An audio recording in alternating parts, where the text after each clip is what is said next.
আমরা 1 মাস তো সময় চেয়েছে, আমরা আন্দোলন শুরু করে আমরা নানান জায়গায় ডেপুটেশন দিয়েছি। 1 মাস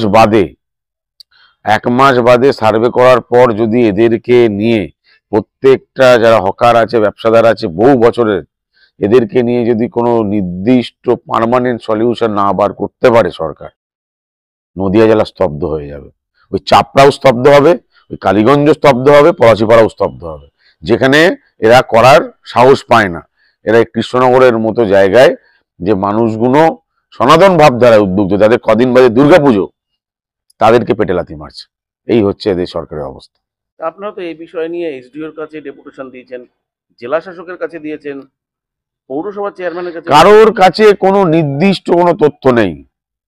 খামখেয়ালি মুখ্যমন্ত্রী, উনি নবান্নে দাঁড়িয়ে একটা কথা বলেছেন, সে নির্দিষ্ট তার কোনো পরিকল্পনা নেই, সরকারের কোনো পরিকল্পনা নেই।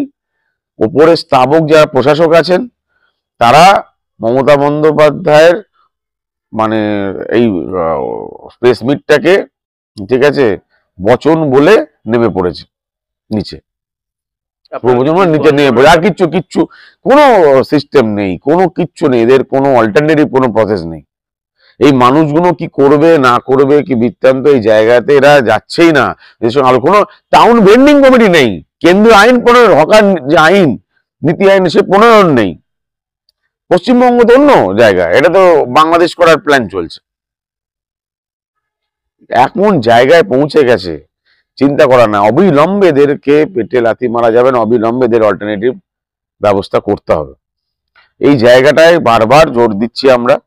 ওই জায়গায় আমরা আবার বলছি তো, ভেঙেছে যাদের ভেঙেছে, যাদের ভাঙতে আমরা বলেছি যেটুকু ভেঙেছে তাদেরকে বলছে সার্ভে হবে না, জিও ট্যাগ করবে, হ্যান ত্যান, সার্ভে করার পর তাদের নিয়ে বসে 1 মাস আমরা দেখবো। 1 মাসের মধ্যে 15 দিন চলে গেছে, 10-12 দিন 15 দিন চলে গেছে, আরো 15 দিন আমরা দেখবো যে কি করে। তারপরে এই মানুষগুলোই নামবে, চিন্তার কিছু কারণ নেই। এই মানুষদের পাশে থাকার দায়িত্ব আমাদের। আপনার নাম আর সৈকত সরকার, সহসভাপতি, ভারতীয় জনতা পার্টি, নদিয়া জেলা।